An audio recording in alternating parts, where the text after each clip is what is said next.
Muito boa tarde, este é o programa Eclésia. Hoje é quinta-feira, contamos por isso também com a presença de Dom Manuel Clemente. Será lá mais para a frente, para já os temas que marcam a atualidade informativa. Em tempos de crise, os missionários têm de redobrar esforços e prepararem-se para ajudar os mais necessitados também no seu país, na sua paróquia. Uma realidade que todos os missionários devem ter em conta e que esteve em análise nas 4ª Jornadas da Espiritualidade Missionária. A ação missionária deve ser cada vez mais ampla, mais atenta e mais diversificada. Entre consagrados e leigos é importante que o espírito missionário esteja presente em todas as áreas da vida. Quer seja em casa, no trabalho ou na comunidade, é importante estar pronto a ajudar os que mais precisam de auxílio. Nós pedimos aos grupos missionários que façam uma pastoral direta. Digamos, ir ao encontro dos doentes, pessoas abandonadas, que ninguém se sinta só. Até talvez aqueles que a fé arrefeceu nos seus corações, que ajudem a despertar um pouco a fé, para que reencontrem, enfim, o amor de Deus, reencontrem um pouco aquilo que é a sua família, que é a igreja. Eles se foram, são cristãos, têm que reencontrar a igreja, a família deles. Só se é inteiramente cristão quando se vive o dinamismo da partilha com os outros. A vitalidade missionária da igreja deve assim ser passada aos leigos, porque todos podem ser missionários nas ocupações do cotidiano. Pelo testemunho, pela nossa vivência cristã, no meio onde estamos inseridos, na nossa comunidade paroquial, no nosso trabalho, na nossa família, por aí passa o espírito missionário. Há essa preocupação de serem anunciadores? Sim, sem dúvida. Com muita alegria, vivemos este ideal missionário como leigos, deixando passar este ser cristão, ser missionário leigo. Ana Maria, coordenadora nacional da Liga Intensificadora da Ação Missionária, a LIAM, é exemplo disso mesmo. Desde a juventude, que, inspirada pela vivência com os missionários espiritanos, vive na prática a espiritualidade missionária, através da participação na LIAM, mas também pessoalmente no trabalho. Trabalho com idosos neste momento e então passo para eles também um bocadinho de o ser missionário até na idade avançada, na doença, como se pode ser missionário. E penso que tudo isto é maravilhoso, pessoalmente para mim e para com quem vive. A proximidade para com os mais necessitados e a procura em ter uma ação missionária eficaz em cada paróquia é a preocupação principal destes missionários. Ele nasce da carta pastoral publicada pelos bispos portugueses, como eu vos fiz, fazer vós também, e pronto, os bispos, a Diocese de Braga, a Arquidiocese já estava a tentar remodelar um bocadinho o Departamento de Missões e depois, com o surgimento da Carta Pastoral, remodelaram o grupo e criaram então, deram-lhe um novo nome, o Centro Missionário, e ele engloba um grupo de leigos, tem também padres diocesanos, padres de alguns institutos missionários, e tem também um representante das obras missionárias pontifícias, não é? E pretende articular o trabalho que as obras missionárias pontifícias fazem com também outros trabalhos que possam vir a ser feitos na Arquidiocese. Apesar de ser a mais nova do grupo, Marta Vilas Boas é a responsável pelo Centro Missionário da Arquidiocese de Braga, um departamento que conta apenas com 2 anos de existência, mas que tem já vários projetos em curso. Neste momento estamos a tentar realmente iniciar esse trabalho de missionário nas paróquias, tentando divulgar um bocadinho esta questão do centro missionário, do que é que pretende ser, dos objetivos junto da Diocese e dos seus organismos, para poder fazer um trabalho articulado com os vários departamentos, porque a nossa Arquidiocese tem vários departamentos, formação de adultos, catequese, e então para ver que trabalho é que podemos fazer estruturado com esses departamentos. Ao mesmo tempo também tentamos responder às solicitações de paróquias e de párocos que nos possam vir a fazer. As 4ª Jornadas da Espiritualidade Missionária são uma proposta de formação para centros missionários diocesanos e para todos os grupos que promovem a animação missionária nas paróquias, nomeadamente os que estão ligados aos missionários espiritanos. A missão hoje é o nome do curso promovido pela Escola de Leigos do Patriarcado de Lisboa, do Instituto Diocesano de Formação Cristã. Uma formação inédita que decorrerá até junho na Igreja de Miraflores, em Algés, todas as segundas-feiras, a partir das 21h30. Nós queremos dar um bocadinho a volta às questões da missão, Faremos também abordagens documentais, contaremos um bocadinho a história da missão, mas queremos sobretudo que este curso seja marcado pela atualidade. Queremos ajudar os leigos do Patriarcado de Lisboa a perceber que a missão é qualquer coisa que tem que marcar de forma transversal todas as iniciativas de vida e de pastoral das diferentes comunidades e também das pessoas. O que motivou a organização deste curso foi a mensagem dos bispos que pede mesmo um rosto missionário das comunidades em Portugal e da vida das pessoas. Queremos que seja um passo decisivo e por isso esperamos que praticamente todas as vigararias terão leigos que, vindo fazer o curso, depois fazem aquele efeito multiplicador que se espera de iniciativas deste género. A próxima sessão decorre no dia 5 de março e tem como tema a missão orientada para a Bíblia. Já no dia 12 o tema será Missão e Vocação. Vem e segue-me. A Ordem dos Pregadores promove pela primeira vez um curso de pregação e comunicação aberto a todos os fiéis. Durante 6 sessões, os dominicanos pretendem assim partilhar com todos a vasta experiência que têm sobre esta arte de comunicar. As 6 conferências do curso organizado pelos dominicanos decorrem todos os domingos à tarde no Convento de São Domingos, em Benfica. Palestras que abordam os diversos géneros de pregação, como o doutrinal, o moral e o bíblico, entre outros. No fundo é uma recomendação da Ordem Dominicana em todo o mundo. No capítulo de Roma, de 2010, houve essa recomendação, que em todos os lugares onde se pudesse fazer um curso de comunicação e pregação devia ser feito. Porque os dominicanos não se chamam propriamente dominicanos, chama-se Ordem dos Pregadores. Portanto, a nossa ordem, fundada por São Domingos, há 800 anos, é a Ordem da Pregação. Então nós achamos que temos um capital, digamos assim, de experiência, de pregação. Isto sem qualquer vaidade, modéstias à parte, mas nós temos um capital de experiência de pregação em que podemos oferecer qualquer coisa a todas as pessoas que exercem a pregação. Uma primeira experiência que está a correr bastante bem e que poderá ser o ponto de partida para a eventual criação de uma escola onde sessões deste género poderão passar a incluir um espaço para exercícios práticos. É uma espécie de balão de ensaio, de facto, este curso. Nós fizemos um curso apenas em 6 sessões, estamos a meio. 3 mais teóricas, 3 com uma vertente um pouco mais prática, mas, por exemplo, este ano nós não vamos ter nenhum ateliê de pregação propriamente dito, porque um curso destes também deveria depois desembocar, digamos assim, em práticas concretas de pregação e pôr pessoas a pregar e fazer ateliês de pregação e depois discutir, avaliar, não é? Coisas muito práticas também nesse sentido. Quem sabe no futuro, quer dizer, a gente não possa mesmo criar uma pequena escola de pregação, vamos ver, mas estamos a iniciar isto. A pregação, termo que designa o anúncio e explicação da Bíblia, está geralmente associado às homilias proferidas pelo clero nas celebrações litúrgicas, mas todos os fiéis a podem praticar e este curso é direcionado a todos eles. Pregadores há muitos, não são só os padres. E, portanto, há homens e mulheres e catequistas e comunicadores, há muita gente a fazer pregação. Então, um curso deste género dá instrumentos e dá, enfim, dá conhecimentos também, apetrecha, para podermos fazer melhores pregações. Quer dizer, para ser tudo mais belo, mais harmonioso, mais eficaz e ser tudo acontecimento de graça, quer dizer, ser tudo acontecimento divino. As 2 últimas sessões terão como temas o dizer na arte de comunicar e do silêncio à palavra, a espiritualidade da pregação.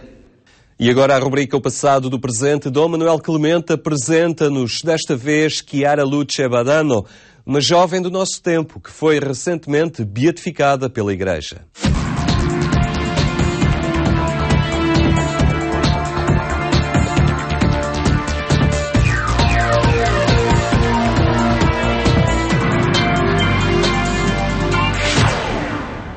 Histórias de santidade que são, por certo, relevantes para a experiência do cristianismo nos dias de hoje. É o que temos estado a apresentar nesta rubrica O Passado e o Presente. Como sempre, com o Dom Manuel Clemente, cumprimento. Boa tarde, Paulo. Boa tarde, obrigado por estar a ver mais connosco.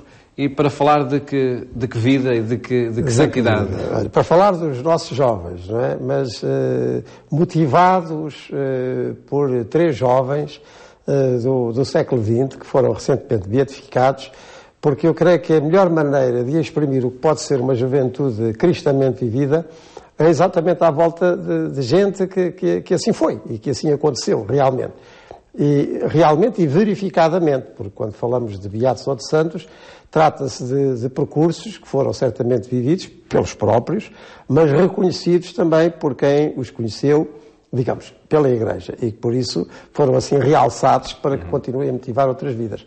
E nós já vimos a história de Pedro Jorge Frassati, não é? Aquele jovem de Turim, ainda dos primeiros anos do século XX, e com que força, com que pujança ele viveu a sua juventude, de alpinista dos Alpes, propriamente dito, mas também de alpinista das virtudes, e concretamente no amor ao próximo, no amor ao semelhante, e como ele conseguia motivar tantos jovens como ele a ir no mesmo sentido. Depois vimos a vida de um outro jovem, esse já mais para diante, portanto nos anos da Segunda Guerra Mundial, o Marcel Callot, de um jovem militante católico, primeiro escoteiro, depois da JOC, da Ação Católica Operária, e que mesmo nos ambientes mais atrozes, os campos de trabalho obrigatório na Alemanha, e até no próprio campo de concentração onde acabará por morrer, vai até ao fim nessa mesma projeção católica da sua vida. Não?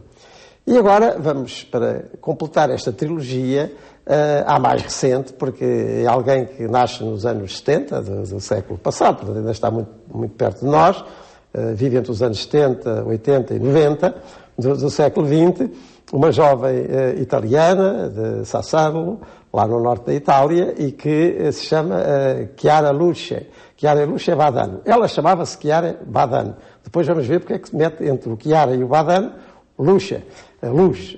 Em português podemos dizer Clara Luz Badano.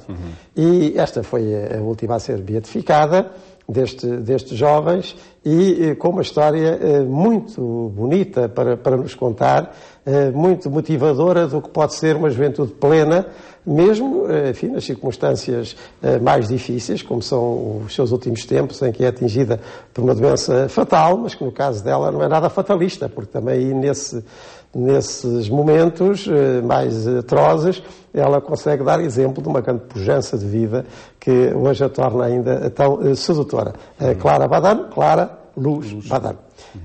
E então é essa a história que nós vamos agora seguir nestes 8 episódios, como é costume, e hoje, com certeza, e para começar, temos que ir ao seu nascimento, portanto, aos seus primeiros anos, e ao seu ambiente familiar. Nós vamos seguir muito de perto este belíssimo livro de Franz Koriasko, Dai Tetti in Giù, Chiara Luce Badano, raccontata dal basso. Poderíamos traduzir, enfim, dos telhados para baixo, Clara Luz Badano, contada cá de baixo. Ou seja, não é uma vida que nos leva lá, não sei para que sétimo céu, mas uma vida vivida cá embaixo, onde nós vivemos, não é?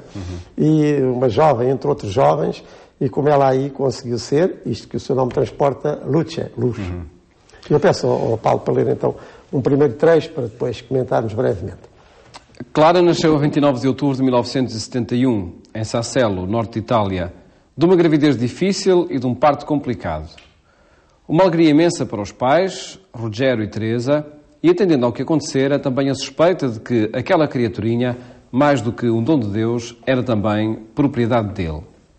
Rogério confiou a Teresa a tarefa de educar a filha durante as longas ausências causadas pelo seu trabalho de camionista. Dele, Clarinha herdou o amor pela verdade, a ânsia de justiça e a atenção aos mais humildes. Da mãe ganhou a doçura, a tenaz perseverança a uma grande fé.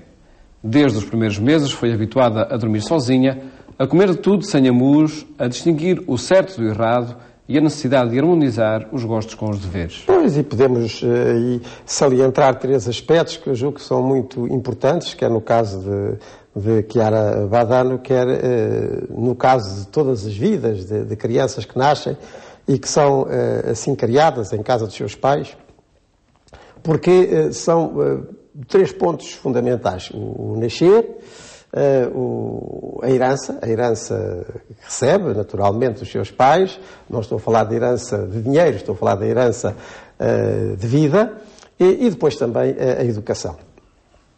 nessas primeiras fases da existência. São 3 pontos muito importantes e nesse pequeno trecho de Coriasco estão evidenciados em relação a Clara Badano. Os pais são gente, enfim, de classe média, ele camionista e a mãe doméstica de uma pequena povoação do norte de Itália, Sassello, aliás muito bonita, quase uma Suíça, com aquilo que a palavra Suíça evoca imediatamente à nossa memória, de terras com montanhas e vales, muito verdejantes, muito florescentes, pois assim mas casam, como eu disse, já não são muito novos, mas tarda a vir o primeiro filho. E isso faz com que, enfim, eles se dediquem também à oração, vão ao santuário de Nossa Senhora e a mãe, Teresa, acaba por engravidar e nascer daí a uns meses a nossa Clarinha, não é? Badano. Mas as próprias circunstâncias deste nascimento, o tardar, a romagem a um santuário de Nossa Senhora, aparecer a criança, tudo isto faz com que os pais tenham essa primeira sensação de que, com certeza, era a sua filha, mas era, antes de mais, uma oferta de Deus, um presente de Deus e também uma pertença do mesmo Deus. Aliás, este autor que nós estamos a seguir, o Franz Coriasco, conhece bem a história, conhece pessoalmente. Os pais de Clara Badano ainda são vivos. E ele próprio, o autor, é irmão de uma amiga da Chiara e Badano, e portanto todas estas histórias são muito autênticas, são muito vivas, são muito diretas. E esse sentimento de que a criança que nascia era com certeza a sua criança, mas era antes de mais a criança de Deus, portanto uma oferta de Deus, uma pertença de Deus, vai também ajudar-nos a explicar o que será depois o seu acompanhamento dos 19 anos incompletos da vida de Clara Badano por parte dos seus pais. O pai, enfim, como eu disse já, era um camionista de longas viagens, a educação da menina ficou mais à conta da mãe, naturalmente, e há uma feliz conjugação de temperamentos, não é? Entre a doçura materna e, não digo a austeridade paterna, mas a firmeza nos princípios. Enfim, isto é realmente muito importante. E é muito importante para ela, e eu julgo que é muito importante para qualquer casal e qualquer filho que nasce em qualquer circunstância. Ou seja, no entendimento cristão das coisas, a vida não acontece por acontecer. A vida e as suas vicissitudes, algumas previsíveis, outras não previsíveis, isto estará, repito, muito presente ao longo deste curto e grande percurso da Clara Badano, mas também agora no seu nascimento, é para um cristão algo que tem em Deus a sua fonte, a sua origem, também o seu apelo, se quisermos, nesse sentido, a sua vocação, que as pessoas não nascem por nascer, e também, como diz o nosso povo, aí sim, com muito acerto, cada qual é para o que nasce. E este sentimento que os pais de Clara Badano têm logo a propósito do seu nascimento é muito importante, julgo eu, para uma visão cristã da existência e que se possa considerar tal.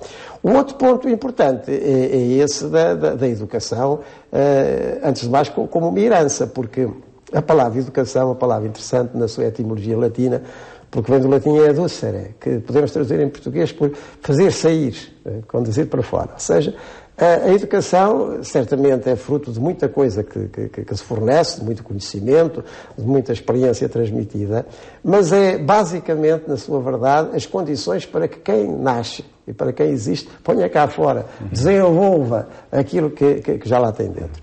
E esse é um problema, no sentido de ser algo que está aí diante de nós e nos desafia em qualquer processo educativo. Que é preciso facilitar que esta coisa... Exatamente. Proporcionar as melhores condições e os melhores estímulos, porque também sem estímulos, geralmente a coisa não aparece nem vai, não é?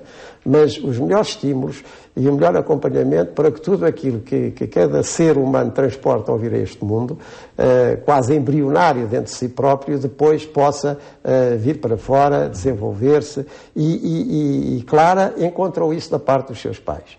Por um lado o estímulo, Por um lado, o estímulo, porque o pai, como eu já disse, é uma personalidade muito definida, concretamente em termos de deveres, em termos de cumprimento, em termos de honestidade, em termos de amor à verdade. Todos os testemunhos vão nesse sentido.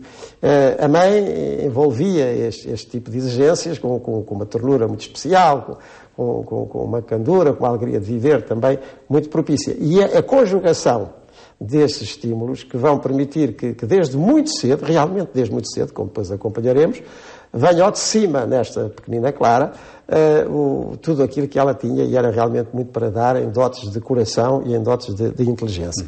Mas essas coisas não aparecem assim sem mais, não é? E até esta luz, ou contra-luz, podemos deplorar como tantas e tantas vidas não sejam aquilo que poderiam ter sido se tivessem encontrado o envolvimento e o estímulo e o acompanhamento, como no caso aconteceu com Clara. E depois, uma última nota, porque enfim o nosso tempo voa, como de costume, que é essa de ela, desde muito pequena, ter sido habituada a não viver propriamente de gostos e de mimos, mas também daquilo que tem que ser. Portanto, uma educação realista. Não é? A comida era aquela e tinha que se comer, os deveres eram aqueles, mesmo uma criança, e tinham que ser cumpridos. Todos estes elementos são muito positivos e, como vamos ver, vão ter muito fruto e seguimento na vida da nossa Chiara Badano. E que nós apresentaremos ao longo das próximas semanas, neste encontro que em cada semana mantemos aqui no programa Eclésia, onde abordamos a história da Igreja, no caso, uma história bem próxima de nós.